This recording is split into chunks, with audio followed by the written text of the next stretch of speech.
Mis queridos amigos, muy buenas tardes. Siendo las 6 en punto, iniciamos nuestra reunión. El día de hoy dirige Carlitos García y la primera oración nos la va a ofrecer Luis Fontecha, para que por favor cerremos los micrófonos. Gracias, Jaime. Nos ponemos en disposición para recibir la iluminación de nuestro Padre Celestial. Padre Santo, muchas gracias por tenernos aquí reunidos. Muchas gracias por esta tarde. Muchas gracias por este equipo de amigos que está buscando cada día ser mejores personas, pero sobre todo llevar la verdad, informar de la verdad a toda la humanidad, Señor. Ilumínanos, Padre Celestial, para poder entender lo que nos quieres decir hoy en esta reunión, en esta lectura. Y que así podamos extender toda nuestra luz a toda la humanidad, Padre Santo. Y extendiendo esa luz también poder bendecir a todas aquellas personas que están enfermos, Señor, para que los sanes, míralos, cúralos, Padre Santo, pero sobre todo ilumínalos para que ellos entiendan que dentro de ellos habitas tú, Padre Santo. Y por ese solo motivo ya son sanos. Padre Celestial, muchas gracias por todo. En el nombre de Jesús. Amén y amén. Amén. Gracias, Luisito. Entonces, Carlitos, tienes el micrófono. Gracias, Jaime. Entonces vamos a continuar hoy con el documento 55, las esferas de luz y vida. Y quizás algunos se han dado cuenta de que estamos ya prácticamente terminando la segunda parte del libro. Y vamos con este documento que es bastante interesante en su información. Las esferas de luz y vida. La edad de luz y vida es el logro evolucionario final de un mundo del tiempo y del espacio. Esa es como nuestra meta final, llegar a la edad de luz y vida. Desde los primeros tiempos del hombre primitivo, un mundo habitado pasa a través de las sucesivas edades planetarias. Las edades antes y después del príncipe planetario, la edad post-adánica, la edad después del hijo magisterial y la edad después del hijo auto-otorgador. Luego, dicho mundo se prepara para el logro evolucionario culminante, el estado establecido en luz y vida. ¿Cómo se logra eso? Pues mediante el ministerio de las sucesivas, son varias, sucesivas misiones planetarias de los hijos instructores trinitarios, es decir, los hijos binales, con sus revelaciones en constante aumento de la verdad divina y la sabiduría cósmica. En estas empresas, para establecer la edad planetaria final, los hijos instructores disfrutan siempre de la ayuda de las brillantes estrellas vespertinas y de cuando en cuando de los Melquisedec. Esta era de luz y vida, inaugurada por los hijos instructores, cuando concluye su misión planetaria final, continúa indefinidamente en los mundos habitados. Cada etapa más avanzada en el estado establecido puede ser segregada por acción judicial de los hijos magisteriales en una sucesión de dispensaciones, pero todas estas acciones judiciales son puramente técnicas y no modifican de manera alguna el curso de los acontecimientos planetarios. Solo aquellos planetas que logran existir en los circuitos principales del superuniverso tienen la certeza de una supervivencia continuada. Pero por lo que sabemos, estos mundos establecidos en luz y vida están destinados a continuar a través de las edades eternas de todo el tiempo futuro. Existen 7 etapas en la evolución de la era de luz y vida en un mundo evolucionario. Y en este respecto, deberíamos notar que los mundos de los mortales que se fusionan con el espíritu evolucionan en forma idéntica a aquellos mundos, ¿no?, de las series de fusión con el ajustador. Estas 7 etapas de luz y vida son: la primera etapa o etapa planetaria, la segunda etapa o etapa del sistema, la tercera etapa o etapa de la constelación, la cuarta etapa o etapa del universo local, la quinta etapa o etapa del sector menor, la sexta etapa o etapa del sector mayor, la séptima etapa o etapa del superuniverso. Al final de esta narrativa, ¿no?, más abajo en los numerales siguientes de este documento, se describen estas etapas del desarrollo cada vez más avanzadas según su relación con la organización del universo.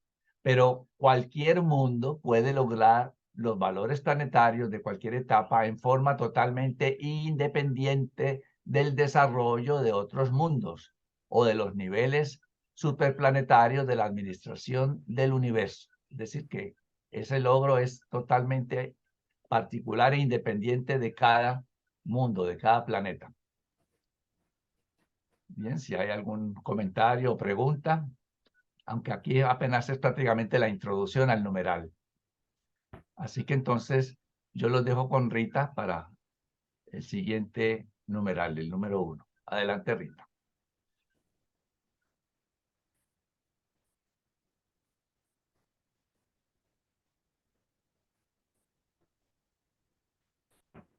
Bien, 1. El templo morontial. La presencia del templo morontial en la capital de un mundo habitado es el certificado de admisión de dicha esfera a las edades establecidas de luz y vida. Antes de que los hijos instructores abandonen un mundo, cuando concluye su misión terminal, inauguran esta época final del logro evolucionario. Presiden ese día en que el templo sagrado desciende a la tierra. Este acontecimiento, que señala los albores de la era de luz y vida, se ve siempre honrado con la presencia personal del Hijo paradisíaco auto-otorgador en ese planeta, que concurre para presenciar este gran día. Ahí, en este templo de belleza incomparable, este Hijo auto-otorgador paradisíaco proclama al antiguo príncipe planetario como el nuevo soberano planetario, otorgando a ese fiel hijo Lanonandek nuevos poderes y mayor autoridad sobre los asuntos planetarios. El soberano del sistema también está presente y confirma estas declaraciones.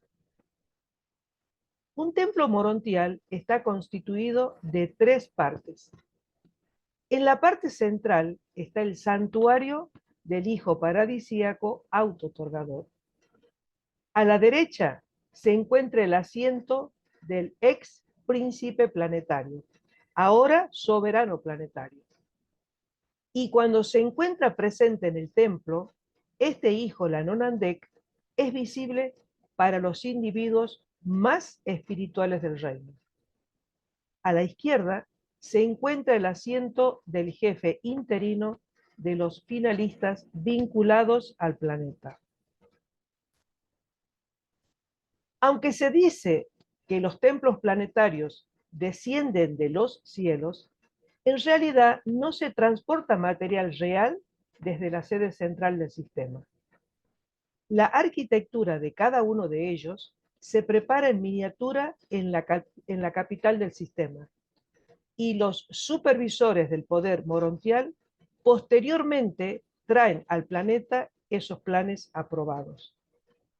Ahí, en asociación con los controladores físicos decanos, se procede con la construcción del templo morontial, de acuerdo con las especificaciones. El templo morontial promedio tiene una capacidad de alrededor de 300.000 asientos. Estos edificios no se utilizan para la adoración, ni para la recreación, ni para recibir transmisiones. Están dedicados a las ceremonias especiales del planeta, tales como comunicaciones con el soberano del sistema o con los altísimos, ceremonias especiales de visualización diseñadas para revelar la presencia personal de seres espirituales, y contemplación cósmica silenciosa. Las facultades de filosofía cósmica aquí celebran las ceremonias de graduación, Y aquí también reciben los mortales del reino reconocimiento planetario de sus logros de elevado servicio social y otros logros destacados. Estos templos morontiales también sirven como sitios de congregación para presenciar el traslado de los mortales vivientes a la existencia morontial. Precisamente debido al hecho de que el templo de traslado está compuesto de material morontial, no se desintegra en la gloria flameante del fuego devorador que oblitera tan completamente los cuerpos físicos de aquellos mortales que ahí experimentan la fusión final con sus ajustadores divinos. En un mundo grande, estas llamas de traslado son casi continuas, y a medida que aumenta el número de traslados, se proveen santuarios subsidiarios de vida morontial en diferentes zonas del planeta. No hace mucho tiempo estuve en un mundo, en el lejano norte, en el cual funcionaban 25 santuarios morontiales. En los mundos todavía no establecidos, planetas sin templos morontiales, estas llamas de fusión muchas veces ocurren en la atmósfera planetaria, en la que el cuerpo material de un candidato para el traslado es elevado por los seres intermedios y los controladores físicos. Bien, ¿algún comentario? ¿Algún aporte? ¿Preguntas? Únicamente a Jaime, a Florcita. ¿Algún comentario que quieran hacer, queridos Yo hermanos? quisiera hacer un comentario. El tema del templo, como es aprobado, es lo que serían unos planos hoy, ¿sí? Allá en la sede, las autoridades aprueban los planos los traen aquí y aquí lo construyen, ¿no? Pero es una cosa que está completamente prediseñada y aprobada con anterioridad. Gracias, era eso. Quítalo, yo lo pongo. Yo lo que Claro. quería decir nada más es, con respecto al último párrafo que mencionó Rita, cuando dice que los seres intermedios y los controladores elevan el cuerpo del candidato, nosotros ya lo tenemos registrado por ahí, según recuerdan, en carros, supuestos carros de fuego. Eso es lo que le pasó a Elías. Lo malo es que no dejaron el manual de cómo lo lograron. Adelante, Orlando.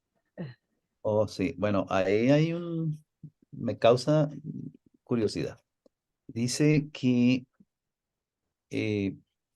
estos templos no se queman, no arden, porque se produce un tipo de fuego cuando hay la fusión final con el ajustador del pensamiento por parte de quienes son fusionados.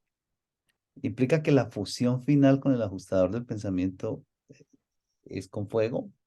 Es una pregunta interesante. ¿Y qué pasa con uno que se fusiona cuando ese fuego se produce? Ah, ¿alguien me puede ayudar? No me quiero quemar antes de tiempo.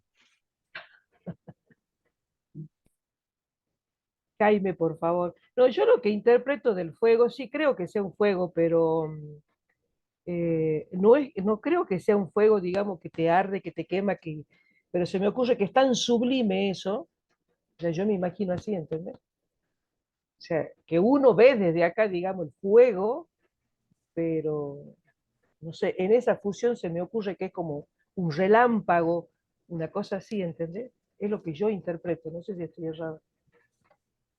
Sí, bueno, Jaime, siga Jaime. No, de todas maneras, recordemos que el cuerpo físico tiene que desaparecer en un instante, y eso es un proceso que dice por fuego, ¿sí? O sea, es en un segundo es transformado y es quemado, ¿sí? Porque lo que queda ya no es mortal, entonces, pues por eso lo sacan, porque efectivamente sí es fuego, y por eso dice muy claro que si fuera dentro del planeta, pues quemaría las cosas materiales. Correcto, sí. Correcto. Sí, así es. De hecho, pues ya lo vamos a leer en un numeral que sigue, porque nos causaba también a nosotros, pues como cierta duda, saber qué tipo de fuego es ese. Pero si quieren, ya continúo con el 2 y Sí, lo sí, vamos. claro, continúe, Luis, sí, cómo no.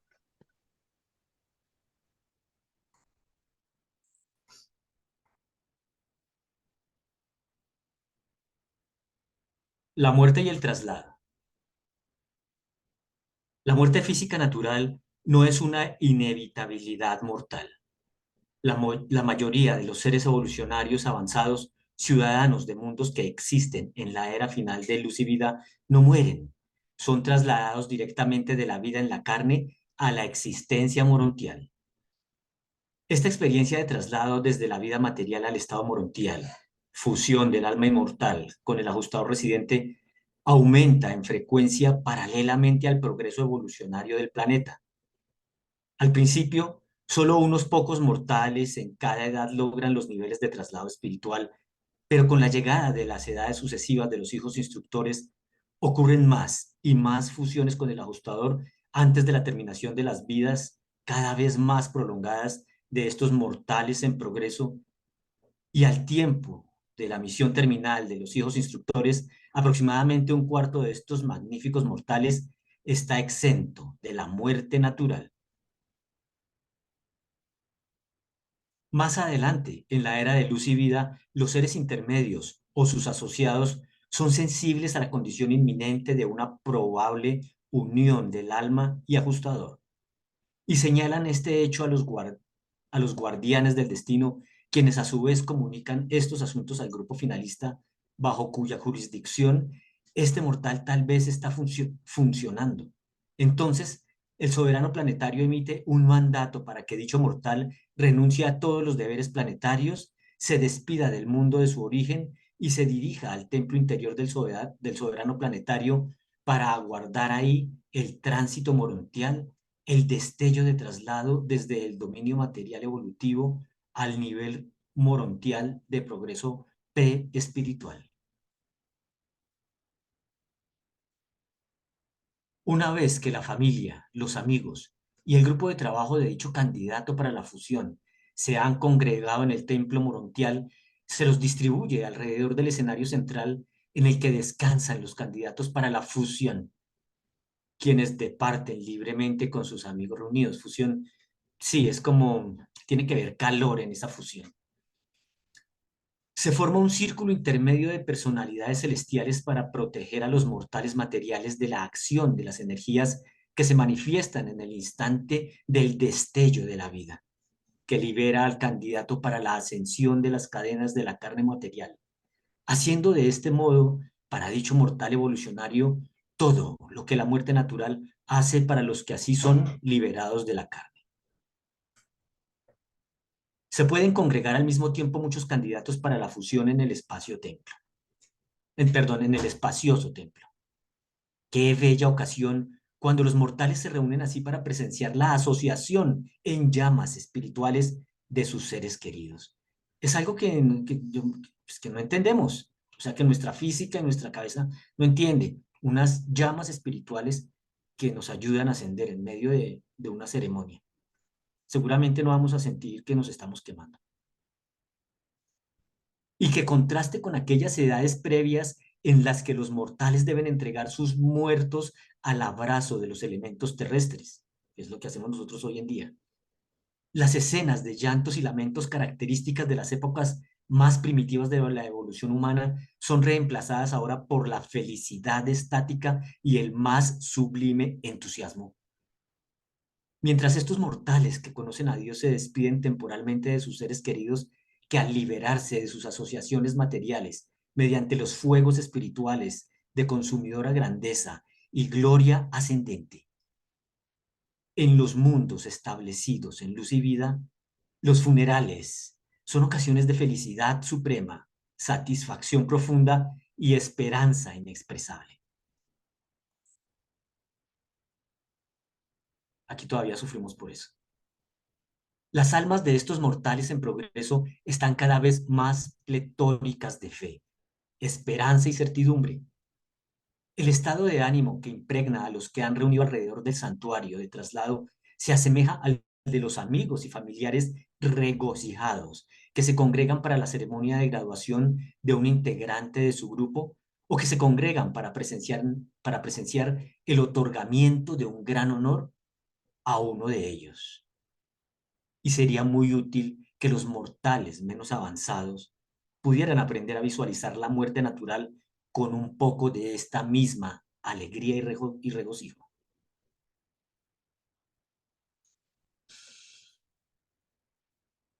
Los observadores mortales nada pueden ver de sus asociados trasladados después del destello de fusión. Estas almas trasladadas proceden por tránsito ajustador directamente a la sala de resurrección del correspondiente mundo de capacitación morontial. Estas transacciones que se ocupan del traslado de los seres humanos vivientes al mundo morontial son supervisadas por un arcángel que es asignado a dicho mundo el día en que éste es establecido en luz y vida. Cuando un mundo llega a la cuarta etapa de luz y vida, más de la mitad de los mortales abandonan el planeta por traslado de entre los vivos. Esta disminución del fenómeno de la muerte continúa cada vez más, pero no conozco ningún sistema cuyos mundos habitados, aunque hayan sido establecidos en vida, por mucho tiempo estén completamente libres de la muerte natural como técnica de escape de las cadenas de la carne. Hasta tanto no se alcance uniformemente tan alto estado de evolución planetaria, los mundos de capacitación morontial del universo local deben continuar operando como esferas de enseñanza y cultura para los morontiales evolutivos que progresan. Nosotros estamos en una esfera de enseñanza en este momento, que tanto estamos aprendiendo. La eliminación de la muerte es teóricamente posible, pero según mis observaciones, aún no ha ocurrido. Tal vez dicho estado pueda ser alcanzado durante los tramos alejados de las épocas sucesivas de la séptima etapa de vida planetaria establecida. Las almas trasladadas de las edades florecientes de las esferas establecidas no pasan por los mundos de estancia. Tampoco se detienen como estudiantes en los mundos morontiales del sistema o de la constelación. No pasan por ninguna de las primeras etapas de la vida morontial. Son los únicos mortales ascendentes que casi escapan la transición morontial de la existencia material al estado semi-espiritual. La experiencia inicial de dichos mortales, aprehendidos por el Hijo en la carrera de ascensión, consiste en el servicio de los mundos de progresión de la sede central del universo. A partir de estos mundos de estudios de Salvington, vuelven como maestros a aquellos mundos por los cuales no tuvieron que pasar, dirigiéndose posteriormente hacia adentro, hacia el paraíso, por el camino establecido de la ascensión mortal. Si pudieras visitar un planeta en etapa avanzada de desarrollo, rápidamente comprenderías las razones que han determinado la recepción diferencial de los mortales ascendentes en los mundos de estancia y en los mundos morontiales más elevados. Prontamente comprenderías que los seres que proceden de estas esferas altamente evolucionadas están preparados para reanudar la ascensión al paraíso en un nivel mucho más adelantado que el de los mortales promedio que provienen de un mundo desordenado y atrasado, como lo es Urantia. Sea cual fuere el nivel de logro planetario del cual provienen los seres humanos que ascienden a los mundos morontiales, las 7 esferas de estancia les proporcionan amplia oportunidad para obtener experiencia como estudiantes maestros de todo lo que no experimentaron debido al estado avanzado de sus planetas nativos. El universo es infalible en la aplicación de estas técnicas igualizadoras diseñadas para asegurar que ningún ascendentero sea privado de nada de lo que es esencial para su experiencia de ascensión.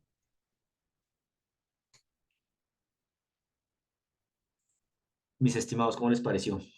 ¿Alguien tiene alguna pregunta, algún comentario? Qué bonito, qué satisfactorio es ver que nosotros podemos tratar de pulir esa experiencia de la técnica que utilizamos para avanzar a nuestro siguiente estado. Yo creo que ya la humanidad está en ese momento en el que puede empezar a entender ese tipo de cosas. Allá es felicidad, es regocijo ver que nuestros hermanos están ascendiendo en medio de esos fuegos espirituales. Comentarios, Javier Puerto. Gracias, Luis. Bueno, es algo que dice que en el último párrafo que ninguno nos escapamos de todo lo que tenemos que pasar. Así salten, hay que volver a cada mundo, ser maestro o enseñar, pero no perderse ningún paso. Yo creo que es importante a veces nos gusta a nosotros como saltarnos, es una cosa muy latina, de que "Ay, ojalá yo pudiera saltarme esto y pasar al siguiente curso sin haber pasado este". Allá es vivir todo lo que tenemos que vivir siempre. Y si lo saltamos, tenemos que regresar de otra forma a vivir la misma experiencia. Sí, claro, en nuestro planeta creo que es, o en nuestro universo, de hecho, creo que es difícil porque acuérdense que estamos hablando de un universo en una situación normal, que no han pasado por lo que nosotros pasamos. Entonces, esa es la experiencia. Pero aquí yo creo que sí, o sea, por más que uno quiera, le toca seguir el proceso como es. Chicos, ¿alguien más? ¿O Carlitos puede continuar? Ok. Continuamos entonces con el número 3, las edades de oro. Durante esta edad de luz y vida, el mundo goza de una prosperidad creciente bajo el gobierno paternal del soberano planetario. Fíjense que ya no se llama príncipe planetario, ahora se llama soberano planetario. Para esta época, los mundos progresan bajo el impulso de un solo idioma, una sola religión y, en las esferas normales, una sola raza. Pero esta edad no es perfecta. Estos mundos aún poseen hospitales bien equipados, hospicios para el cuidado de los enfermos. Existen aún los problemas del cuidado de las lesiones accidentales y las enfermedades inescapables que tienen que ver con la decrepitud de la vejez y los trastornos de la senilidad. No se han vencido enteramente las enfermedades, tampoco han sido dominados perfectamente los animales terrestres. Pero estos mundos son como el paraíso en comparación con las épocas iniciales del hombre primitivo durante la edad prepríncipe planetario. ¿Describiríais instintivamente este reino si pudieras ser transportado repentinamente a un planeta en esta etapa de desarrollo como el cielo en la tierra? El gobierno humano en la conducta de los asuntos materiales continúa funcionando a través de esta edad de relativo progreso y perfección. Las actividades públicas de un mundo en la primera etapa de luz y vida que recientemente visité se financiaban mediante la técnica del cobro del diezmo. Todo trabajador adulto y todos los ciudadanos sanos trabajaban en algo. Pagaba el 10% de su ingreso o aumento al tesoro público que se gastaba como sigue. Primero, 3% correspondía a la promoción de la verdad, ¿no?, a través de la ciencia, educación y filosofía. Segundo, otro 3% se dedicaba a la belleza, en la recreación, entretenimiento social y el arte. Y tercero, 3% más se dedicaba a la bondad, al servicio social, al altruismo y religión. Y finalmente, 1% estaba destinado a las reservas del seguro contra el riesgo de incapacitación para el trabajo, resultante de accidentes, enfermedades, vejez o desastres inevitables. Entonces aquí está más o menos esta grafiquita que nos muestra cómo para la verdad, la belleza y la bondad, pues hay un 3% de ese 10 y solo uno para estas eventualidades como incapacidad, bueno, lo que leímos allí, que eso nos ocurre ahora y en ese entonces todavía sigue ocurriendo. Los recursos naturales de este planeta eran administrados como posesiones sociales, propiedad comunitaria. En este mundo, el honor más elevado conferido a un ciudadano era la orden del servicio supremo, el único grado de reconocimiento que se otorgaba en el templo morontial. Este reconocimiento se otorgaba a aquellos que durante mucho tiempo se habían distinguido en alguna fase del descubrimiento supermaterial o del servicio social planetario.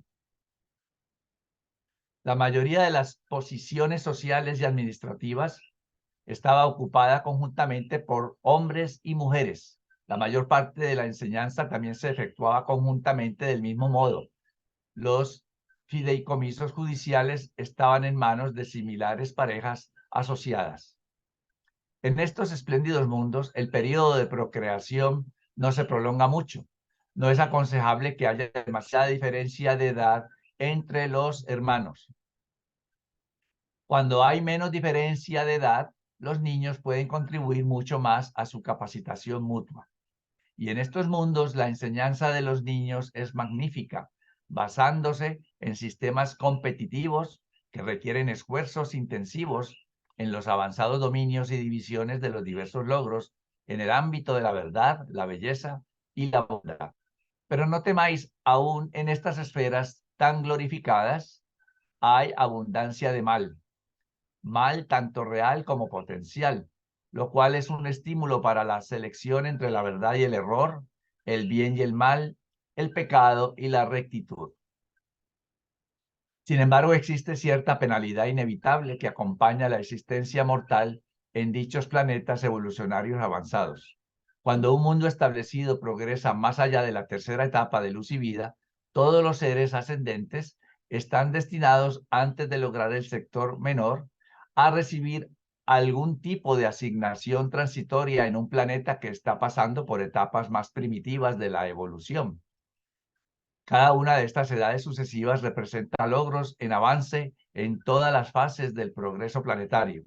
En la etapa inicial de luz, la revelación de la verdad fue ampliada para comprender la operación del universo, de los universos, mientras que el estudio de la deidad correspondiente a la segunda edad es un intento de aferrar el concepto proteico de la naturaleza, misión, ministerio, asociaciones, origen y destino de los hijos creadores, el primer nivel de Dios, el séptuple.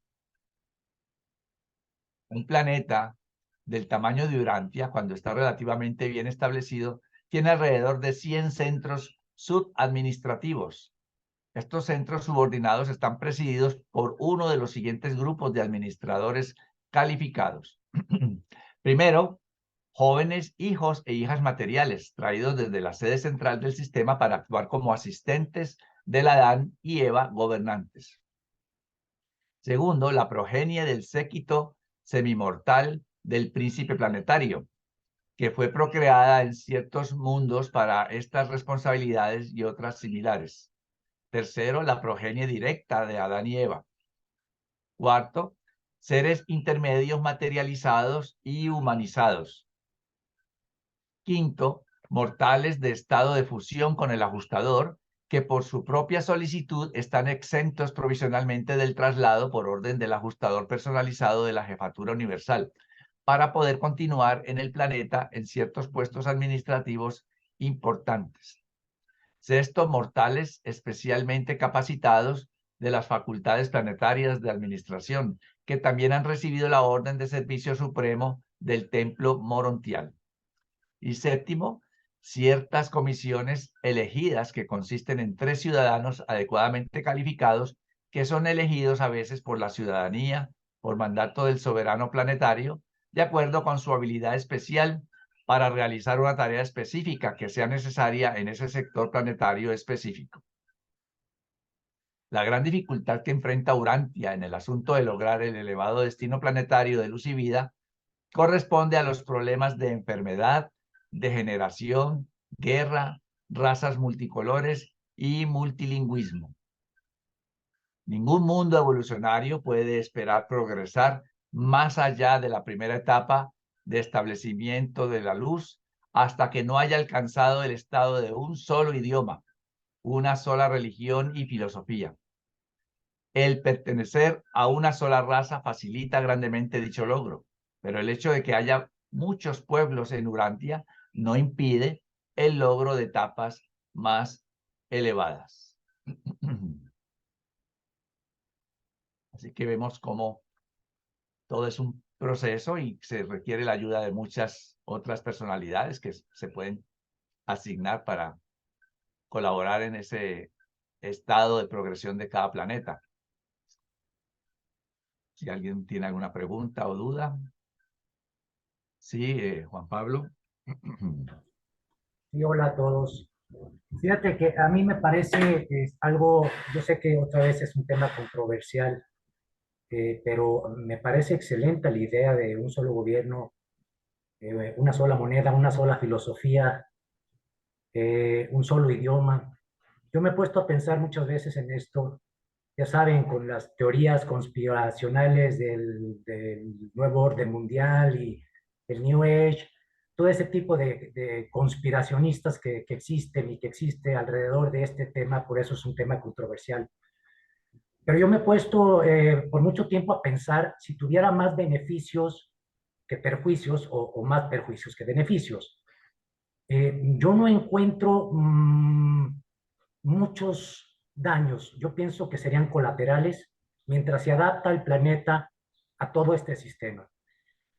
Por ahí decía un músico que me gusta mucho que se llama Gianni, que cuando él va en un avión y pasa de un país a otro, no distingue rayas, no hay fronteras, es todo un mundo completo, es todo un mundo sin fronteras cuando se ve desde arriba.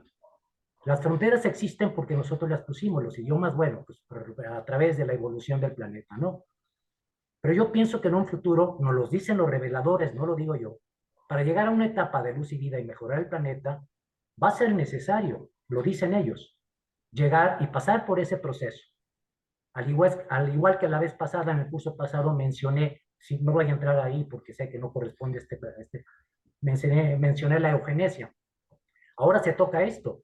Son dos temas muy profundos que dan mucho, mucho hilo de qué hablar. Yo sé que muchísimos no están de acuerdo, aquí compañeros, mis respetos, yo también tengo mis dudas, yo no estoy seguro también, sigo estudiando, al igual que todos nosotros, sigo aprendiendo de ustedes y del libro y de otras fuentes. Pero sí se me hace muy importante este tema, muy trascendente este tema, y ellos mismos lo dicen, que va a ser necesario en algún punto. Mi respetado amigo y maestro Jaime Rey me decía la vez pasada que vamos, a nosotros no nos va a tocar esa etapa. Tienes toda la razón. Bendito, qué bueno, porque sé que va a ser difícil, va a ser un proceso difícil de adaptación.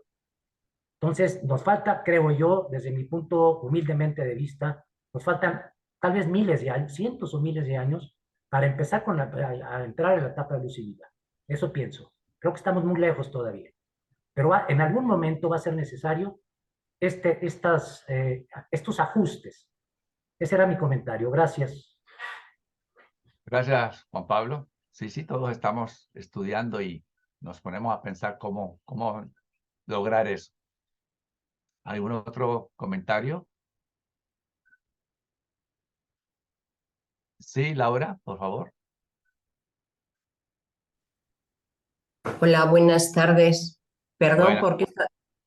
porque he estado dándote la lata con el entrar y salir, pero es que no oía nada. Menos mal que lo he conseguido. Bueno, yo lo que quería decir con respecto a la última intervención es que estoy de acuerdo totalmente con lo que dice Juan Pablo de que esto tenemos un paralelismo con lo que dice el libro Urantia y lo que es la globalización. Y estoy uniendo un poco al comentario que ha hecho él sobre documentos anteriores que vimos cómo Caligastia seguía por ahí y seguía malmetiendo. No sería desconocido que estos, llamémosles demonios que circulan por ahí, estén influyendo en los grandes líderes del mundo que está pretendiendo la globalización con la misma finalidad que dice el libro, pero no en sentido de hacer un mundo de luz y vida, sino de hacer su mundo de luz y vida, de hacer para ellos un mundo en el cual van a gobernar y nos van a gobernar. Sería, en cierto modo, esa tentación a la que han sucumbido, pero basándose en los mismos principios que nosotros estamos tratando para el camino del bien y que ellos lo están utilizando el camino del mal. Se me ha ocurrido en varias ocasiones, pero ahora con esta intervención ya se me ha venido como más claro. Simplemente eso. Gracias. Gracias, gracias, Laura. Javier.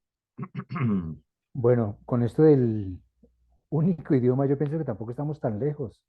Si uno se pone a mirar hace 100 años, Hoy en día es mucha la gente que estudia inglés, que sabe inglés, que estudian mandarín, que estudian los números digitales, unos y ceros de programación que ya todos los chicos de hoy en día empiezan a conocer, el mismo lenguaje musical que en cualquier parte del mundo se puede leer. Pienso que se ha ido extendiendo y poco a poco, yo pienso que se va a ir logrando. Si no miramos tiempos atrás, pues se veía lejísimos. Pienso que no está tan lejos. Pues sí, nos falta un montón, pero eso ya va avanzando, ya hay más masa conociendo otros idiomas. Ya la gente no se queda solamente con su idioma, sino quiere aprender otro. Eso pienso que es una puertica que se va abriendo. Sí, bueno, puede ser. Ahora, con el idioma no es tanto el problema. Con una sola religión, una sola filosofía, allí puede ser un poco más complicado la cosa.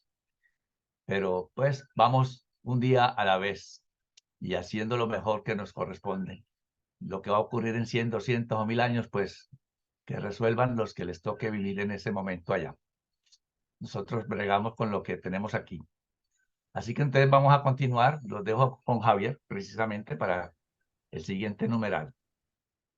Gracias.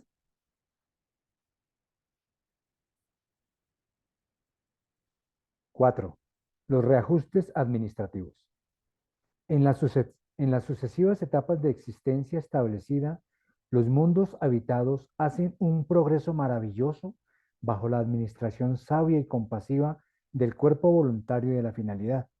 Ascendenteros que han logrado el paraíso y que regresan para ministrar a sus hermanos en la carne.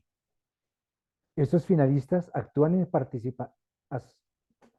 en cooperación con los hijos instructores trinitarios, pero no comienzan su verdadera participación en los asuntos mundiales hasta que no aparece en la tierra el templo morontial. Cuando se inaugura formalmente el ministerio planetario del cuerpo de la finalidad, la mayoría de las huestes celestiales se retiran, pero los guardianes seráficos del destino continúan su ministerio personal para con los mortales que progresan en la luz. En efecto, dichos ángeles concurren en números en constante aumento a lo largo de las edades establecidas, puesto que grupos cada vez más grandes de seres humanos alcanzan el tercer círculo cósmico de logro coordinado mortal durante el periodo de vida planetaria. Este es meramente el primero de los sucesivos ajustes administrativos que acompañan la evolución de las sucesivas edades de logro cada vez más brillante en los mundos habitados, a medida que estos pasan de la primera a la séptima etapa de la existencia establecida. 1. La primera etapa de luz y vida. 3 gobernantes administran un mundo en su etapa establecida inicial. A. El soberano planetario, con el asesoramiento futuro de un hijo instructor trinitario, muy probablemente el jefe del último cuerpo de dichos hijos que actuara en el planeta. B. El jefe del cuerpo planetario de finalistas. C. Adán y Eva, quienes actúan conjuntamente con los unificadores del liderazgo dual del príncipe soberano y del jefe de los finalistas. Los seres intermedios exaltados y liberados actúan como intérpretes para los guardianes seráficos y los finalistas. Una de las últimas acciones de los hijos instructores trinitarios en su misión terminal consiste en liberar a los seres intermedios del reino y promoverlos o volverlos a establecer a un estado planetario avanzado, asignándolos a puestos responsables en la nueva administración de la esfera establecida. Ya se han realizado en la gama de la visión humana los cambios necesarios para permitir a los mortales reconocer a estos primos anteriormente invisibles del primitivo régimen adánico. Esto se posibilita gracias a los descubrimientos finales de la ciencia física en enlace con las funciones planetarias ampliadas de los controladores físicos decanos. O sea, en este momento ya podremos ver los seres intermedios. El soberano del sistema tiene autoridad para liberar a los seres intermedios en cualquier momento después de la primera etapa de establecimiento, de manera que puedan humanizarse en el estado morontial con ayuda de los portadores de vida y los controladores físicos, y después de recibir a los ajustadores de pensamiento comienzan su ascensión al paraíso. O sea, cuando ellos son liberados del planeta, empiezan un proceso morontial, así como diríamos nosotros después, tendrán su ajustador y empiezan su ascensión hacia el paraíso. En la tercera etapa y las etapas subsiguientes, algunos de los seres intermedios siguen actuando principalmente como personalidades de enlace para los finalistas, pero a medida que se va entrando en cada etapa de luz y vida, nuevas órdenes de ministros de enlace reemplazan en gran parte a los seres intermedios. Muy pocos de ellos permanecen más allá de la cuarta etapa de luz. La séptima etapa presenciará la llegada de los primeros ministros absónitos desde el paraíso para servir en el sitio de ciertas criaturas del universo. Cuando se va logrando alguna etapa, ciertos seres son cambiados por otros seres que pues ya se conocerán en ese momento. La segunda etapa de luz y vida. Esta etapa se anuncia en los mundos por la llegada de un portador de vida que se vuelve el consejero voluntario de los gobernantes planetarios dentro del campo de la ulterior purificación y estabilización de la raza mortal. De esta manera, los portadores de vida participan activamente en la evolución ulterior de la raza humana, física, social y económicamente. Luego extienden ellos su supervisión a la purificación ulterior de la cepa mortal mediante la eliminación drástica de los residuos retardados y persistentes de potencial inferior en su naturaleza intelectual, filosófica, cósmica y espiritual.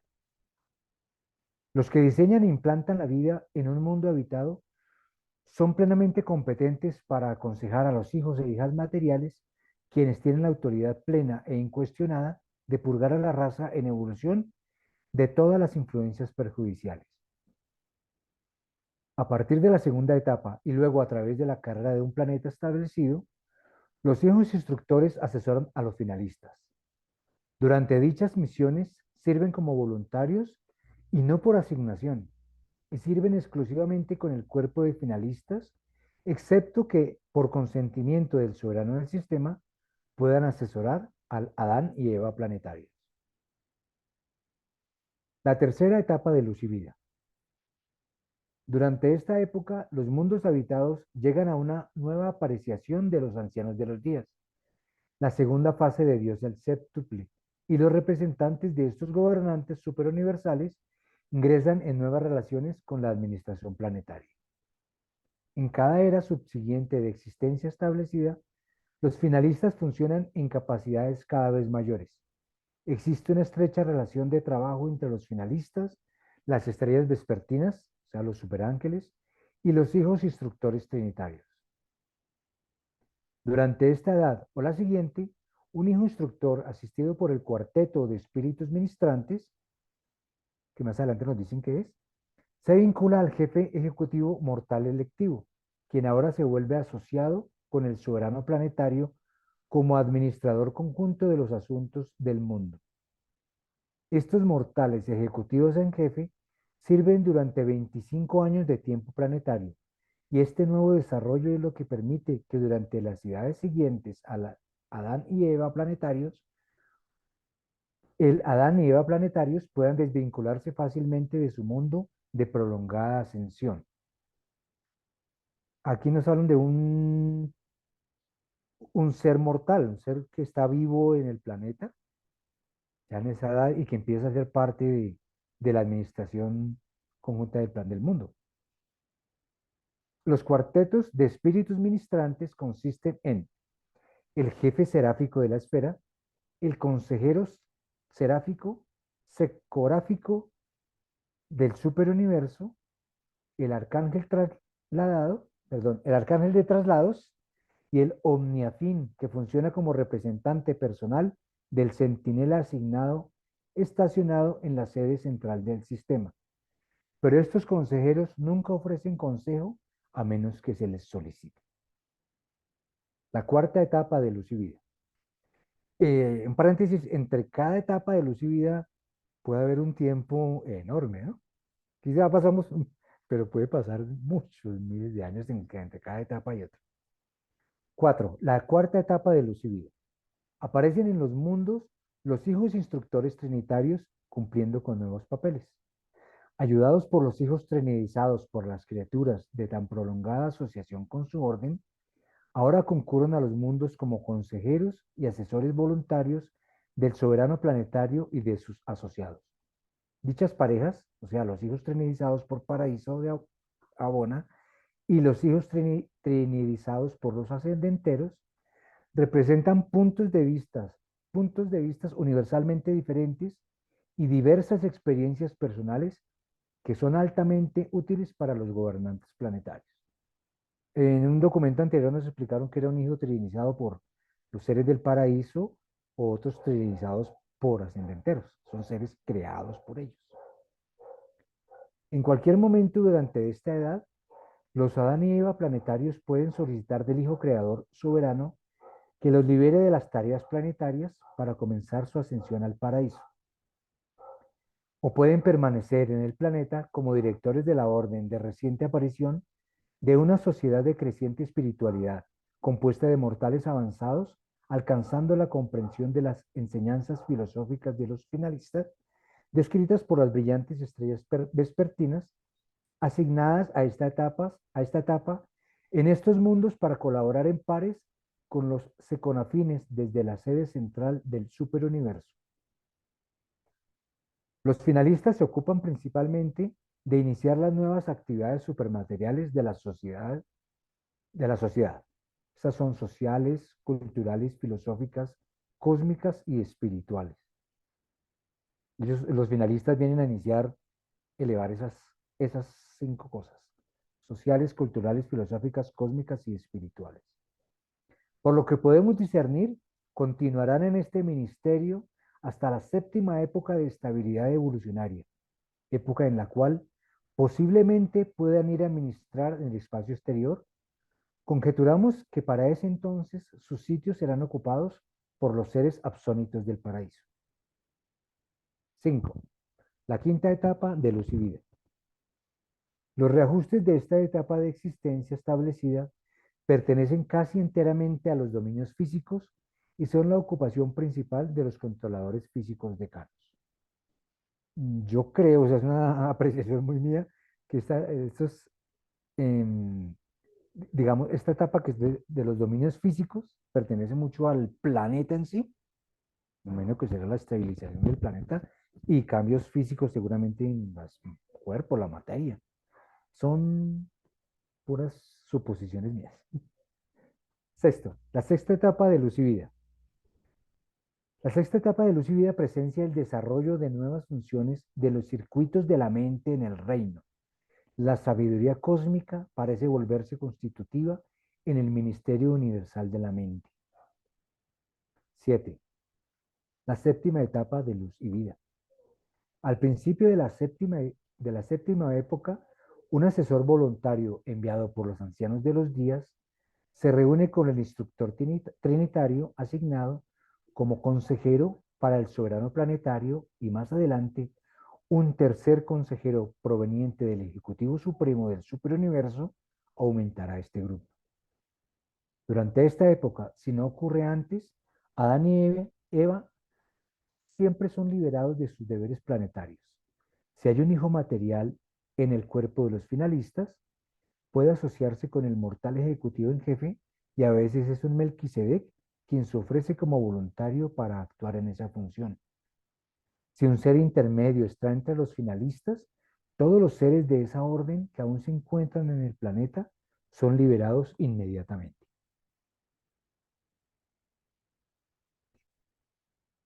Al ser liberados de su asignación que dura edades, el Adán y la Eva planetario pueden seleccionar carreras como sigue. 1. Pueden obtener permiso para abandonar el planeta y desde la sede central del universo comenzar inmediatamente su carrera al paraíso, recibiendo ajustadores del pensamiento al final de la experiencia morontial. 2.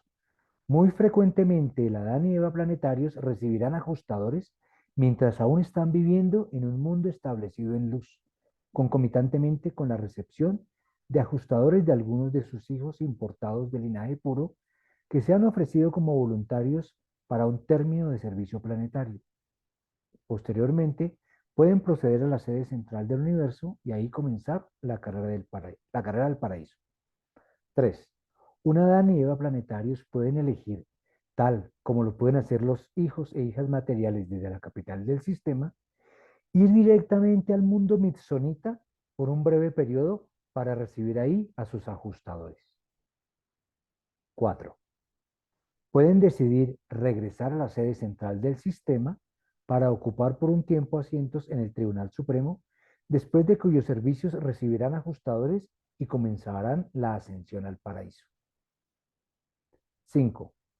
Pueden elegir volver a su mundo nativo y pasar de sus tareas administrativas al servicio de enseñanza por una temporada y recibir al ajustador al tiempo de su tránsito a la sede central del universo.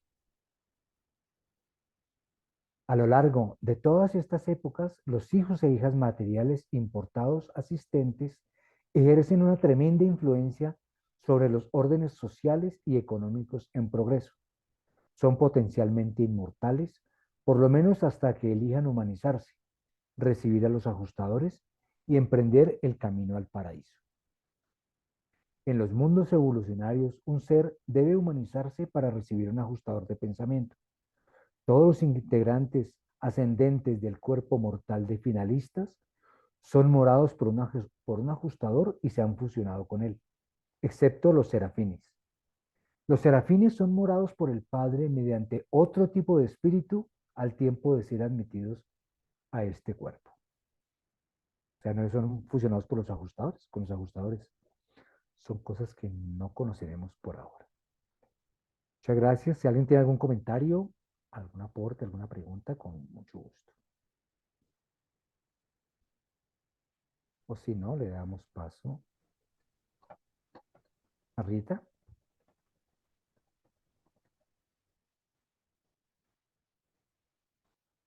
Cinco, la cumbre del desarrollo material. Las criaturas mortales que viven en un mundo sacudido por el pecado, dominado por el mal, egoísta y aislado, tal como Urantia, difícilmente puedan concebir la perfección física, el logro intelectual y el desarrollo espiritual que caracterizan a estas épocas avanzadas de evolución en una esfera sin pecado. Las épocas avanzadas de un mundo establecido en luz y vida representan la cumbre del desarrollo material evolucionario. En estos mundos cultos han desaparecido la pereza y las fricciones de las eras primitivas anteriores. La pobreza y la desigualdad social han casi desaparecido. La degeneración ya no existe. La delincuencia raramente se observa. La locura prácticamente ha dejado de existir. Y la debilidad mental es una rareza. El estado económico, social y administrativo de estos mundos es de orden perfeccionado y elevado.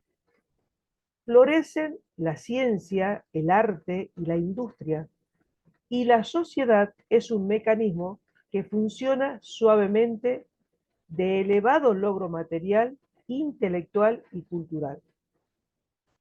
La industria se ha vertido en gran parte al servicio de los objetivos más elevados de dicha civilización maravillosa. La vida económica de dicho mundo se ha vuelto ética.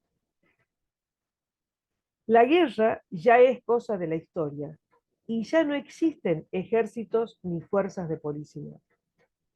El gobierno está desapareciendo gradualmente. El autocontrol está lentamente volviendo obsoleta la promulgación humana de leyes.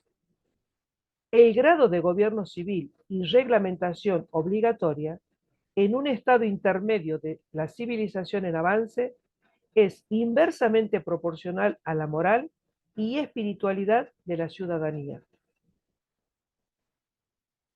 Las escuelas han mejorado considerablemente y están dedicadas a la capacitación de la mente y a la expansión del alma. Los centros de arte son exquisitos y las organizaciones musicales estupendas. Los templos de adoración, con sus academias asociadas de filosofía y religión experiencial, son creaciones de belleza y grandeza. Las arenas al aire libre de asambleas para la adoración son igualmente sublimes en su simplicidad de decoración artística. Las disposiciones para el deporte competitivo, el humor y otras fases del logro personal y de grupo son amplias y apropiadas. Un rasgo especial de las actividades competitivas en tal mundo altamente cultural se refiere a los esfuerzos de individuos y grupos por sobresalir en las ciencias y filosofías de la cosmología. Florecen la literatura y la oratoria. Y el idioma tanto ha mejorado como para ser simbólico de conceptos, así como también expresivo de ideas. La vida es refrescantemente sencilla. El hombre por fin ha coordinado un elevado estado de desarrollo mecánico con un logro intelectual inspirador y ha dominado ambos en un exquisito logro espiritual. La búsqueda de la felicidad es una experiencia de regocijo y satisfacción. ¿Algún comentario? ¿Algún aporte?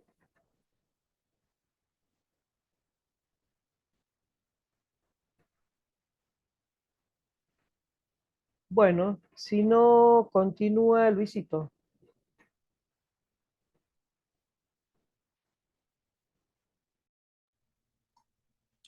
Gracias, Rita.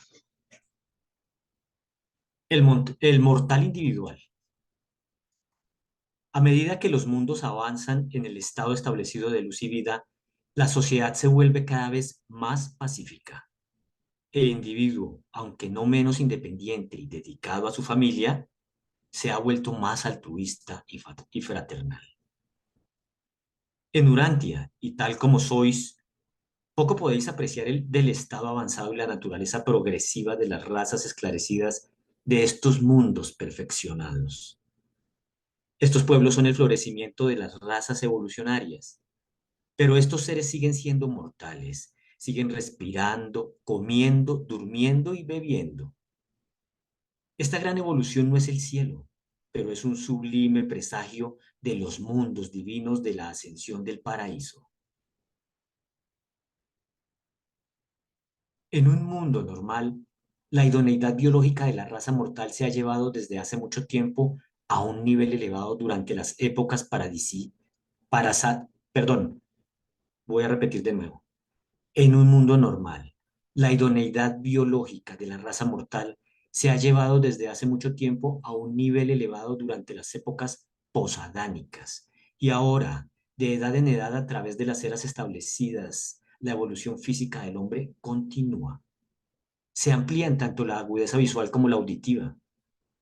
Para esta época la población se ha vuelto estacionaria en número. La reproducción está regulada de acuerdo con los requisitos planetarios. Esto me parece importante, esa primera frase.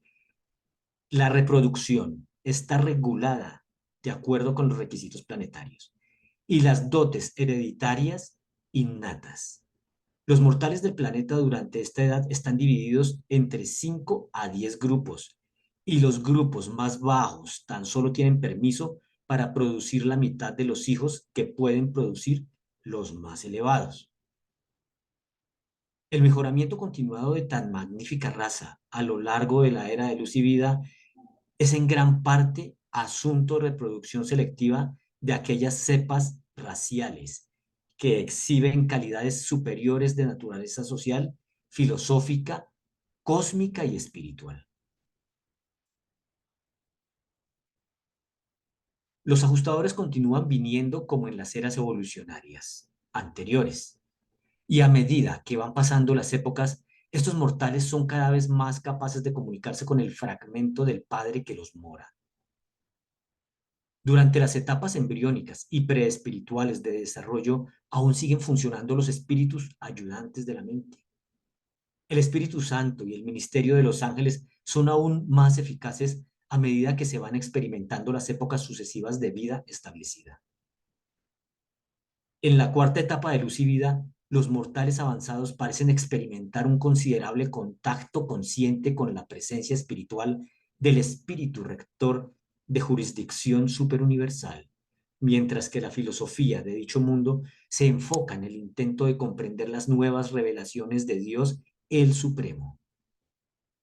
Más de la mitad de los habitantes humanos en los planetas de este estado avanzado experimentan traslado al estado morontial de entre los vivos.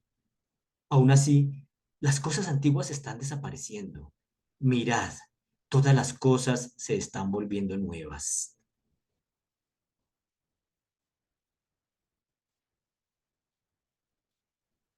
Concebimos que la evolución física habrá alcanzado su pleno desarrollo hacia fines de la quinta época de la era de luz y vida. Observamos que los límites superiores del desarrollo espiritual asociado con la mente humana en evolución están determinados por el grado de fusión con el ajustador de los valores morontiales y significados cósmicos conjuntos. Pero en cuanto a la sabiduría, aunque realmente no lo sabemos, conjeturamos que no puede haber jamás un límite a la evolución intelectual y al logro de la sabiduría. En un mundo de séptima etapa, la sabiduría puede agotar los potenciales materiales, entrar en discernimiento mota y finalmente aún saborear de la grandeza absoluta. Observamos que en estos mundos altamente evolucionados de la séptima etapa, los seres humanos aprenden plenamente el idioma del universo local antes de ser trasladados. Y he visitado algunos planetas muy viejos en los que los abandonteros estaban enseñando a los mortales más ancianos la lengua del superuniverso. Y en estos mundos he observado la técnica por la cual las personalidades absonitas revelan la presencia de los finalistas en el templo morontial.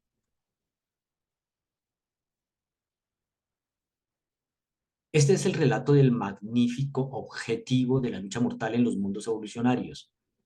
Y todo ello ocurre aún antes de que los seres humanos entren en sus carreras morontiales.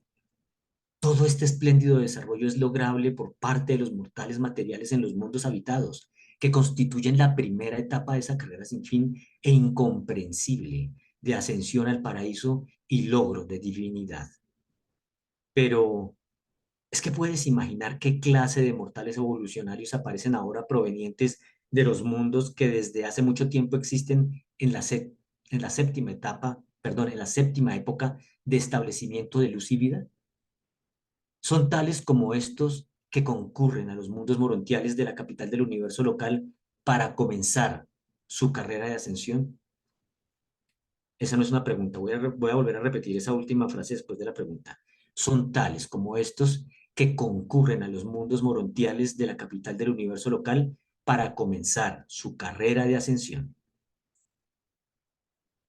Si los mortales de la perturbada Urantia tan solo pudieran visualizar uno de estos mundos más avanzados, largamente establecido en luz y vida, jamás volverían a dudar de la sabiduría del esquema evolucionario de creación.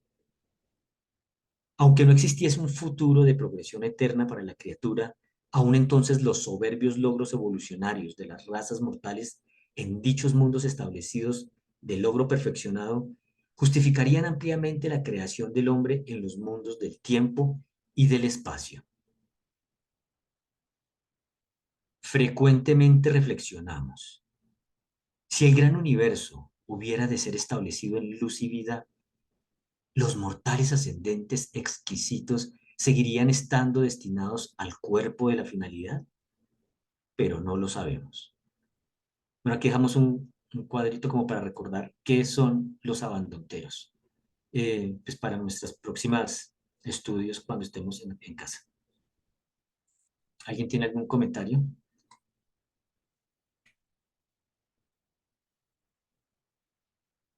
Mis estimados. O si no cedo la palabra a Javier.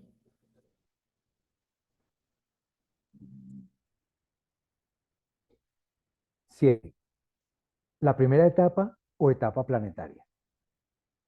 Esta época se extiende desde la aparición del templo morontial en la nueva sede central planetaria hasta el momento del establecimiento del entero sistema en luz y vida. O sea, recordemos que el sistema son 100 planetas habitados que lleguen a luz y vida. Todos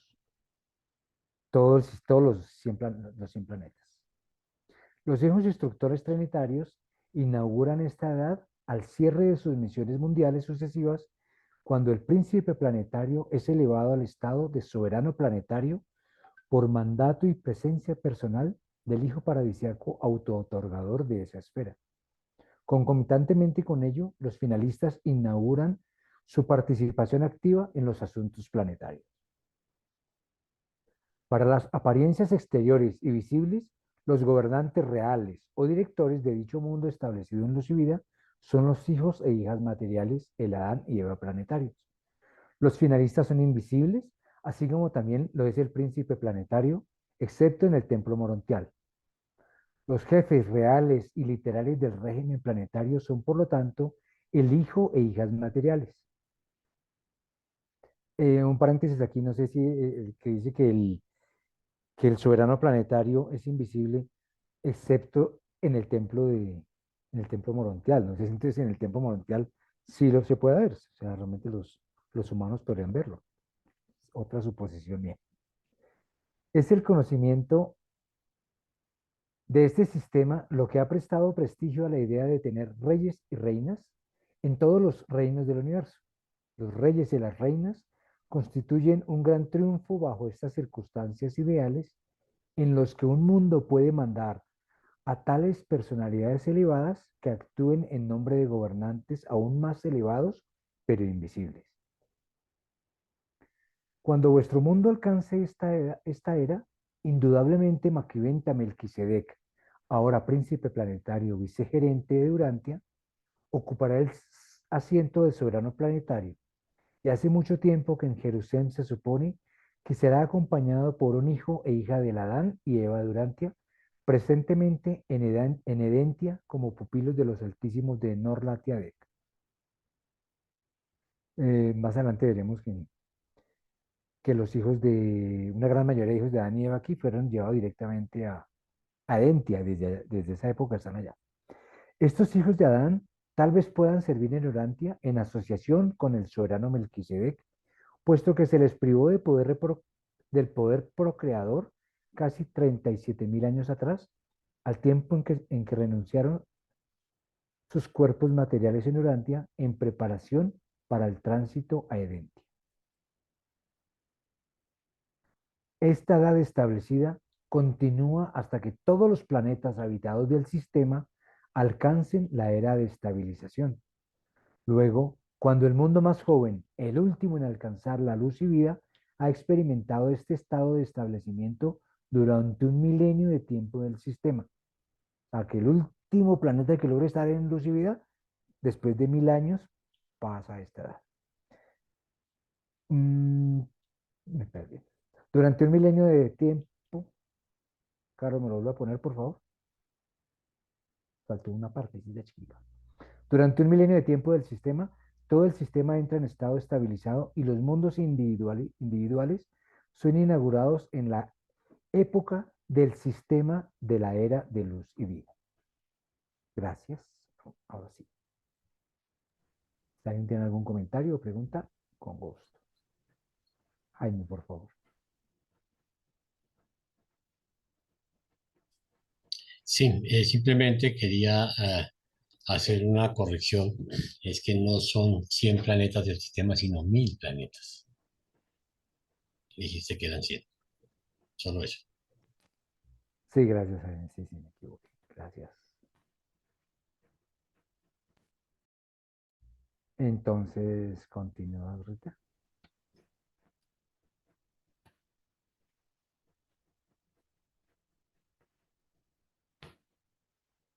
Ocho. La segunda etapa o etapa del sistema. Cuando todo un sistema se establece en la vida, se inaugura un nuevo orden de gobierno.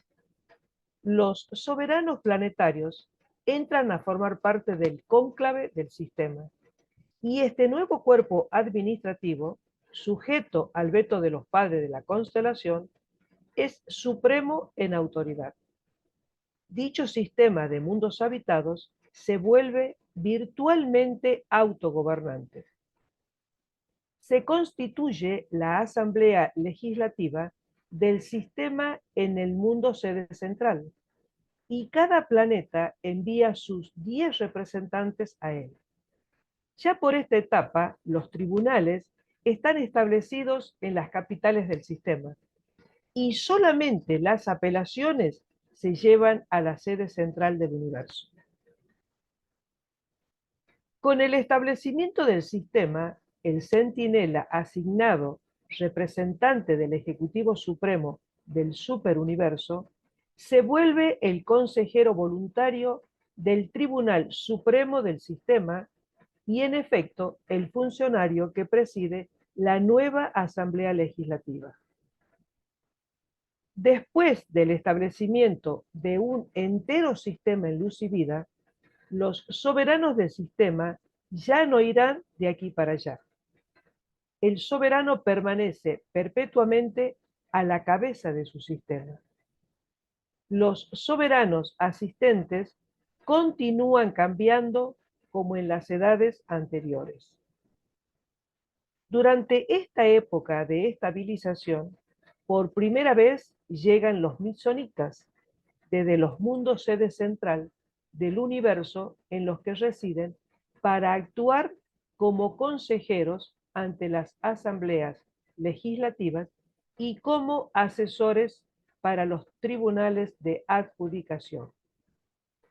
Estos misonitas, recordemos quién eran los misonitas, son los descendientes de un hijo Melquisedec modificado materialmente, o sea, entre la unión de Melquisedec y una Eva, la progenie de ellos son los misonitas. Eso lo vimos 2 o 3 documentos anteriores. Estos misonitas también realizan ciertos esfuerzos para inculcar nuevos significados mota de valor supremo en las empresas de enseñanza que patrocinan juntamente con los finalistas. Lo que hicieron los hijos materiales biológicamente para las razas mortales, las criaturas mitsonitas hacen ahora para estos humanos unificados y glorificados en los reinos en constante avance de la filosofía y del pensamiento espiritualizado. En los mundos habitados, los hijos instructores se vuelven colaboradores voluntarios de los finalistas, y estos mismos hijos instructores también acompañan a los finalistas a los mundos de estancia cuando estas esferas ya no se utilizan como mundos diferenciales de recepción, una vez que todo el sistema está establecido en luz y vida. Por lo menos esto ocurre al tiempo en que la constelación entera ha evolucionado así. Pero no existen grupos tan avanzados en Nevadón. No se nos permite revelar la naturaleza de la tarea de los finalistas que supervisarán dicha rededicación de los mundos de estancia. Sin embargo, se os ha informado que existen en todos los universos varios tipos de criaturas inteligentes que no han sido descritos en estas narrativas. Ahora, a medida que los sistemas uno por uno se van estableciendo en luz por virtud del progreso de sus mundos componentes, llega el momento en que el último sistema, en una constelación dada, alcanza la estabilización. Y los administradores universales, o sea, el Hijo Soberano, el Unión de los Días y la brillante estrella matutina, llegan a la capital de la constelación para proclamar a los altísimos como líderes incondicionales de la familia recién perfeccionada de 100 sistemas establecidos de mundos habitados. ¿Algún comentario?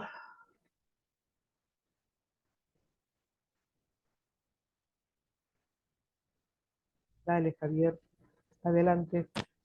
Bueno, es para comentar algo chiquito de los Mitsonitas. Eso lo vimos en el documento 36. Los Mitsonitas son los raros entre todos los raros. Es un mundo, un planeta entre 1000. Solamente hubo un planeta que no van los portadores de vida. En lugar de ir portadores de vida, el portador de vida es un Melquisedec, como eso Rita, Melquisedec, una Eva. Y pues dicen que están, o sea, están dentro de los seres que no son revelados a nosotros. Simplemente lo dicen que son seres muy especiales, que viven 1000 años, después de 1000 años son trasladados al mundo mitsonita de Salvington y que ellos ni son mortales ni son inmortales, no, ninguno ha muerto. Pues eso es bien, como digo, siempre me gusta porque son como los raros entre los más raros, ¿no? Solamente un mundo de esos en cada sistema y dicen que es para allá, para un mundo, para una época muy futura, que no son habitados por un ajustador, sino serán habitados por un ser del Dios el último. Esa es una cosa por allá toda rara de ellos, pero nos cuentan así muy poquitas pinceladas de los minsonitas, pero pues son interesantes. Gracias. Gracias, Javier. ¿Alguien más? Bueno, si no, continúa Carlitos. 9. La tercera etapa o etapa de la constelación. La unificación de una entera constelación de sistemas establecidos va acompañada de nuevas distribuciones de la autoridad ejecutiva y reajustes adicionales de la administración del universo. Esta época presencia el alcance avanzado en todos los mundos habitados, pero está particularmente caracterizada por reajustes en la sede central de la constelación, por marcada modificación en las relaciones tanto con la supervisión de los sistemas como con el gobierno del universo local. Durante esta edad, muchas actividades de la constelación y del universo se transfieren a las capitales de los sistemas. Y los representantes del superuniverso asumen nuevas relaciones más íntimas con los gobernantes planetarios de los sistemas y del universo. Simultáneamente con estas nuevas asociaciones, ciertos administradores del superuniverso se establecen en las capitales de las constelaciones como consejeros voluntarios de los padres altísimos. Cuando una constelación se establece de este modo en luz, cesa la función legislativa y actúa en su lugar la Casa de los Soberanos de los Sistemas, presidida por los Altísimos. Ahora, por primera vez, dichos grupos administrativos tratan directamente con el gobierno superuniversal en asuntos pertenecientes a las relaciones con Abona y con el paraíso. En otros aspectos, la constelación permanece relacionada con el universo local como antes. De etapa en etapa, en la vida establecida, los Univitatia continúan administrando los mundos morontiales de la constelación. A medida que van pasando las edades, los padres de la constelación toman más y más de las funciones detalladas administrativas o de supervisión que anteriormente estaban centradas en la sede central del universo. Mediante el logro de la sexta etapa de estabilización, estas constelaciones unificadas habrán alcanzado la posición de casi completa autonomía. El ingreso a la séptima etapa de establecimiento indudablemente presenciará la exaltación de estos gobernantes a la verdadera dignidad significada por sus nombres, los Altísimos. En aquel entonces, las constelaciones tratarán directamente para todo propósito con los gobernantes del superuniverso, mientras que el gobierno del universo local se expandirá hasta abarcar las responsabilidades de las nuevas obligaciones del gran universo. Vemos cómo cada una de estas épocas hace que se reajuste, digamos así, lo administrativo. Y entonces los seres van adquiriendo como más autoridad y haciendo otros nuevos roles o papeles y son trasladados también a funciones más altas o en otros lugares. Va habiendo cambio, pero principalmente administrativo y de enfoque que cada uno de ellos tiene en su gobierno, así como yo pues lo visualizo. Si alguien tiene algún comentario, si no, entonces continuamos con la siguiente etapa, que la tiene Rita. Perdón, Luis Fontecha. Sí, siga Luis.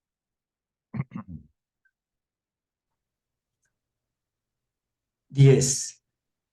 La cuarta etapa o etapa del universo local. Cuando un universo se establece en luz y vida, poco después entra en los circuitos superuniversales establecidos y los ancianos de los días proclaman el establecimiento del Concilio Supremo de Autoridad Ilimitada. Este nuevo cuerpo gobernante consiste en 100 fieles de los días presididos por el Unión de los Días, y la primera acción de este Concilio Supremo consiste en reconocer la soberanía continuada del Hijo Creador Mayor. La administración universal, en cuanto se refiere a Gabriel y al Padre Melquisedec, permanece sin cambios. Este concilio de autoridad ilimitada se ocupa principalmente de los nuevos problemas y las nuevas condiciones que surgen del estado avanzado de luz y vida. Bueno, siempre va a haber cosas que solucionar, incluso en esos estados avanzados. El inspector asociado moviliza ahora a todos los centinelas asignados para constituir el cuerpo de estabilización del universo local y solicita del padre Melquisedec que comparta su supervisión con él. Ahora, por primera vez, se asigna un cuerpo de espíritus inspirados trinitarios al servicio de la unión de los días. El establecimiento de un entero universo local en luz y vida inaugura profundos reajustes en el entero esquema de administración, desde los mundos habitados específicos hasta la sede central del universo. Las nuevas relaciones llegan hasta las constelaciones y los sistemas. El espíritu materno del universo local experimenta nuevas relaciones de enlace con el espíritu rector del superuniverso, y Gabriel establece contacto directo con los ancianos de los días para que éste funcione en caso de ausencia del hijo mayor de su sede central. Durante esta edad y las subsiguientes, los hijos magisteriales continúan funcionando como adjudicadores dispensionales, mientras que 100 de estos hijos abonales paradisíacos constituyen el nuevo alto concilio de la brillante estrella matutina en la capital del universo. Más adelante, y por solicitud de los soberanos de los sistemas, uno de estos hijos magisteriales se volverá el consejero supremo estacionado en el mundo sede central de cada sistema local hasta que se logre la séptima etapa de unidad. Durante esta época, los hijos instructores trinitarios son consejeros voluntarios, no solo para con los soberanos planetarios, sino que en grupos de 3 sirven similarmente a los padres de las constelaciones. Finalmente, estos hijos encuentran su lugar en el universo local porque en este momento se los quita de la jurisdicción de la creación local y se los asigna al servicio del Concilio Supremo de Autoridad Ilimitada. El cuerpo finalista reconoce ahora por primera vez la jurisdicción de una autoridad fuera del paraíso, el Concilio Supremo. Hasta ese momento los finalistas no reconocían supervisión alguna de este lado del paraíso. Los hijos creadores de estos universos establecidos pasan gran parte de su tiempo en el paraíso y en sus mundos asociados, y asesorando a los numerosos grupos finalistas que sirven en toda la creación local. De esta manera el hombre, Micael, encontrará una fraternidad más plena de asociación con los mortales finalistas glorificados. Es decir, va a tener como un poco más de, digamos, de tiempo, ya se va a dejar de encargar de unas cosas y va a fraternizar más con los mortales finalistas. La especulación sobre la función de estos hijos creadores en relación con los universos exteriores, ahora en proceso de asamblea preliminar, es totalmente inútil. Pero todos nos ocupamos de vez en cuando en tales especulaciones. Al alcanzar esta cuarta etapa de desarrollo, el hijo creador se libera en cuanto a la administración. La ministra divina combina progresivamente su ministerio con el del espíritu rector del superuniverso y del espíritu infinito. Parece haber en evolución una nueva y sublime relación entre el hijo creador, el espíritu creativo, las estrellas vespertinas, los hijos instructores y el cuerpo finalista en constante aumento. Si Micael fuera a abandonar Nevadón, Gabriel indudablemente se volvería el administrador en jefe, con el padre Melquisedec como su asociado. Al mismo tiempo se impartiría un nuevo estado a todas las órdenes de ciudadanía permanente, tales como los hijos materiales, los univitatia, los mitsonitas, los susatia y los mortales fusionados con el espíritu. Pero hasta tanto continúa la evolución, se requerirán serafines y arcángeles en la administración universal. Estamos, sin embargo, satisfechos en cuanto a dos aspectos de nuestras especulaciones. Si los hijos creadores están destinados a los universos exteriores, las ministras divinas indudablemente los acompañarán. Estamos igualmente seguros de que los Melquisedec han de permanecer con el universo de su origen. Opinamos que los Melquisedec están destinados a jugar un papel de responsabilidad siempre en aumento en el gobierno y administración del universo local.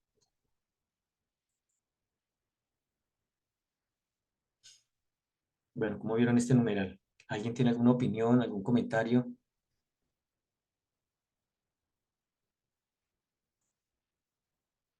O si no, cedo nuevamente la palabra a Javier.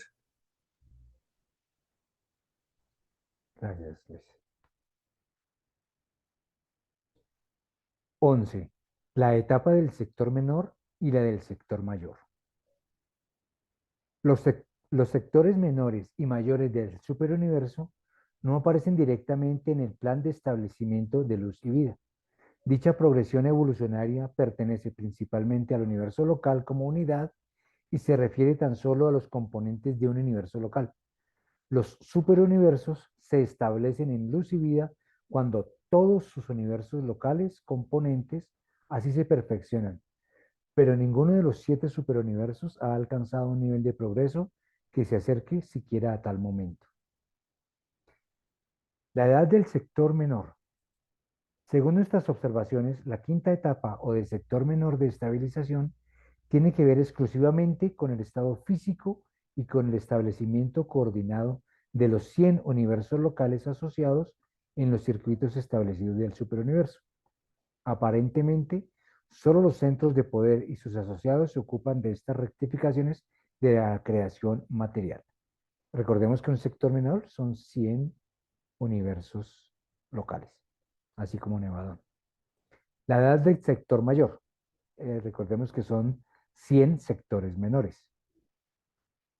En cuanto a la sexta etapa o de estabilización del sector mayor, tan solo podemos conjeturar, puesto que ninguno de nosotros ha presenciado dicho acontecimiento. Sin embargo, podemos postular mucho en cuanto a los reajustes administrativos y de otra índole que probablemente acompañarán a un estado tan avanzado de los mundos habitados y de sus agrupaciones en el universo.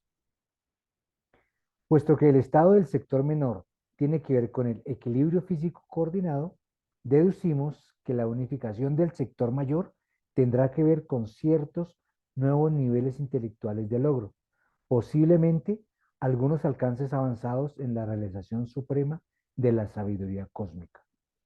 Llegamos a conclusiones relativas a los reajustes que probablemente acompañarían la realización de los niveles evolucionarios aún no alcanzados de progreso, mediante la observación de los resultados de dichos logros en los mundos individuales y en las experiencias de los mortales individuales que viven en estas esferas más antiguas y altamente desarrolladas.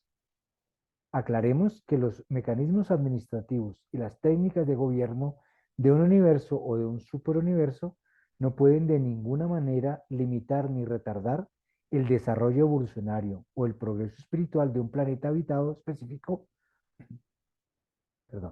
ni de un mortal específico en dicha esfera.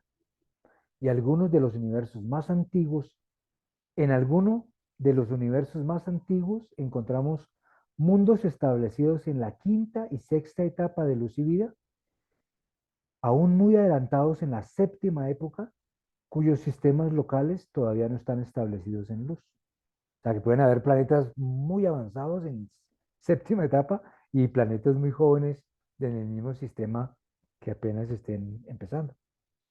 Los planetas más jóvenes pueden retrasar la unificación del sistema, pero esto no dificulta de ninguna manera el progreso de un mundo más antiguo y avanzado. Tampoco pueden las limitaciones del medio ambiente, aún en un mundo aislado, dificultar el logro personal de un mortal específico. Jesús de Nazaret, como hombre entre los hombres, alcanzó personalmente el estado de luz y vida en Urantia más de 1900 años atrás. Pienso yo que esto es una aclaración que nos hacen para que no le estemos echando la culpa de, bueno, que es por el atraso, que por la cuarentena, que porque hubo una rebelión. No, nos dijeron, independiente de cómo esté el sistema, un ser, un personaje, algo individual o un planeta individual puede alcanzar el estado de luz y vida, así como lo hizo Jesús de Nazaret aquí en la tierra. Es mediante la observación de lo que ocurre en mundos establecidos desde hace mucho tiempo que nosotros llegamos a conclusiones bastante confiables en cuanto a lo que sucederá cuando un entero superuniverso se establezca en luz, aunque no podemos postular con certidumbre el advenimiento de la estabilización de los 7 superuniversos. Ellos nos hablan de postulan, creen, suponen, porque pues no ha sucedido eso. Ellos miran, como lo que viene sucediendo, seguramente sucederá tal cosa, pero ellos dicen es incierto. Ellos lo suponen, como ellos lo postulan, pero todavía no tardaremos bastante en llegar a esa época. Gracias. Si alguien tiene algún comentario, algún aporte o alguna pregunta, los escuchamos.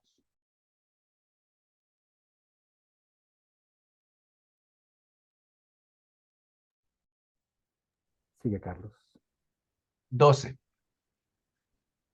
La séptima etapa o etapa del superuniverso.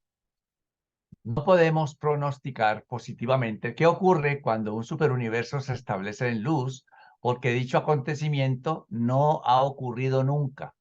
A partir de las enseñanzas de los Melquisedec, que jamás han sido contradichas, deducimos que se efectuarían cambios considerables en la entera organización y administración de cada unidad de las creaciones del espacio y tiempo, desde los mundos habitados hasta las sedes centrales del superuniverso.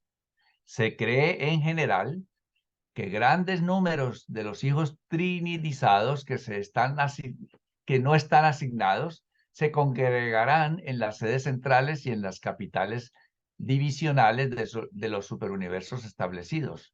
Esto no puede ser en anticipación de la llegada en el futuro de seres del espacio exterior, camino de Abona y del paraíso, pero esto realmente no lo sabemos. Si un superuniverso se estableciera en luz y vida, creemos que los supervisores no cualificados del Supremo, actualmente en posición de asesores, se volverían el cuerpo administrativo elevado en el mundo sede central del superuniverso. Estas son las personalidades capaces de ponerse en contacto directo con los administradores absonitos, que se volverán entonces activos en el superuniverso establecido. Aunque estos supervisores no cualificados han funcionado por mucho tiempo como consejeros y asesores en unidades evolucionarias avanzadas de la creación, no toman responsabilidades administrativas hasta tanto la autoridad del Ser Supremo no se vuelva soberana. Los supervisores no cualificados del Supremo, que funcionan más extensamente durante esta época, no son finitos, absonitos, últimos ni infinitos. Son la supremacía y solo representan a Dios el Supremo. Son la personalización de la supremacía en el tiempo y en el espacio y por lo tanto no funcionan en abona. Actúan solo como unificadores supremos. Posiblemente están involucrados en la técnica de la reflexividad universal, pero no estamos seguros. Ninguno de nosotros tiene el concepto satisfactorio de qué ocurrirá cuando el gran universo, los 7 superuniversos que dependen de Abona, se vuelva enteramente establecido en luz y vida. Ese acontecimiento indudablemente será el acontecimiento más profundo en los anales de la eternidad desde la aparición del universo central. Existen los que sostienen que el Ser Supremo mismo emergerá del misterio de Abona que envuelve su persona espiritual y residirá en la sede central del séptimo superuniverso, como soberano todopoderoso y experiencial de las creaciones perfeccionadas del tiempo y del espacio. Pero realmente no lo sabemos. Presentado por un mensajero poderoso, asignado temporalmente al Concilio de Arcángeles de Urantia. Y preparado este documento por Rita Colantonio, Luis Fontecha, Javier Puerto y este servidor Carlos García. Así que entonces, este documento realmente nos muestra, yo diría que someramente y muy por encima, esas etapas de luz y vida. Muchísimas cosas no nos las dice y muchísimas cosas no las entenderíamos ahora, pero ya tenemos por lo menos una vaga idea de hacia dónde vamos o lo que el plan, digámoslo así, de creación y de perfección. Sí, Jaime. A ver, yo creo que vale la pena, ahora sí, revisar nuestra perspectiva. De todas cosas, no opiné porque estaba esperando que terminara el documento para tener una visión completa.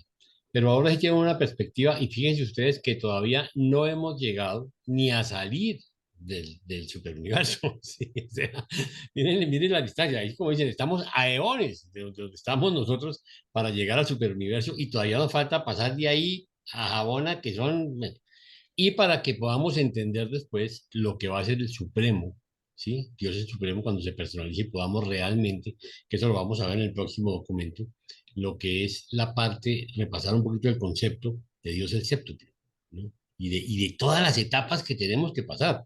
Realmente ahí es cuando nosotros tenemos que entender que estamos, pero no calificamos ni en pañales, ¿sí? Para llegar, pero al menos ya tenemos una visión de lo que son los pasos administrativos y de lo que viene de aquí en adelante. Y creo que es una cosa muy interesante porque nos da una perspectiva y sobre todo recordemos algo, la vida comienza en el momento de la muerte.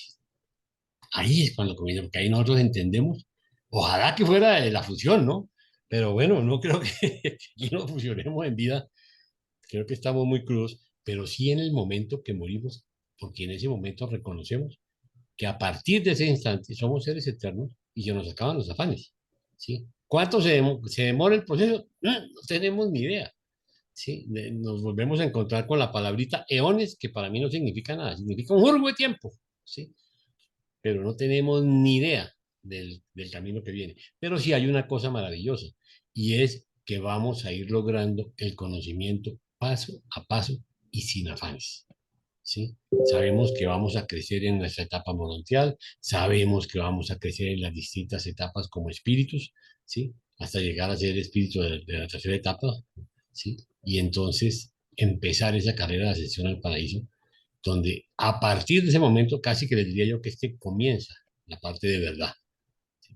Entonces es apasionante y los felicito, ha sido muy bien presentada la lección, muy clara, y bueno, creo que ese era mi comentario, gracias. Gracias, Jaime. No, pero si quiere, Jaime ya puede concluir. Yo asumo que no hay comentarios ni preguntas porque han estado muy calladitos todo el tiempo y no creo que Carlos, ahora que ya vamos a terminar les dé a todos por hablar. no, Carlos, pero yo sí vi que Rafael había levantado la mano y creo que no lo dejamos hablar. No sé si todavía tenga un comentario que hacer. Yo no lo vi. Fue Bueno, ahora. Sí, siga, Rafael, siga.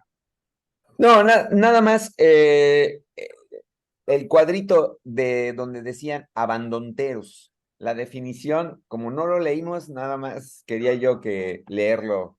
¿Qué significaba abandonteros? Sí, ya lo compartimos y lo leemos, Ah, ya que tenemos unos minuticos. Sí, muy bien. ¿Ya lo encontró Luis o yo lo tengo aquí? Si lo tiene a mano, sí, Carlitos, por favor. Ok.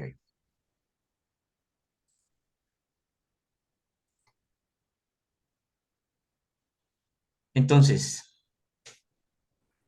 eso ya lo habíamos leído en un documento pasado, que son seres de origen dual del tipo de las órdenes descendentes, que se originan en cualquiera de la combinación de dos de las deidades paradisíacas. Las deidades paradisíacas son tres, pero aquí solo necesitamos dos para que hayan abandonteros.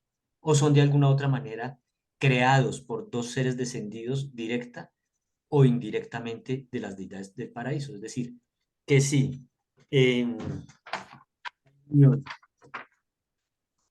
entre el Padre y el Padre infinito y el Hijo eterno, pues puede originar un abandonero, o entre el Hijo y el Espíritu, o entre el Espíritu y el Padre. En fin, cualquiera de esas dos de esas tres pueden producir o pueden hacer nacer un abandonero. correcto. Sí, tenía yo esa duda porque yo pensaba que era al revés. Yo creía que todos aquellos que, como Enoc o como Elías, que abandonan el mundo material y se elevan, se fusionan con el ajustador, pensaba que eso era un abandontero, abandonan el mundo mortal, ¿no? Sí, Sí, parece que la raíz de la pero es palabra pues descendente, tiene estos que ver con seres son abandonar. descendentes. Sí, son descendentes, ahí no lo dice en el libro. Perfecto. Gracias. Sí, Gracias, señor. Luis. Que la palabra se asemeja a abandontero, a abandonar, pero no, realmente no tiene nada que ver lo uno con lo otro. Bueno, entonces, mis queridos amigos, queremos darles las gracias. Como siempre, trataremos de subir la grabación esta misma noche para que la repasen y compartan. Mil gracias por su presencia y felicitaciones a los Gracias. participantes. Muchas gracias a todos. Bendiciones a todos. Bendiciones. Gracias. Gracias. Un abrazo a todos. Chao, Saludos. chao.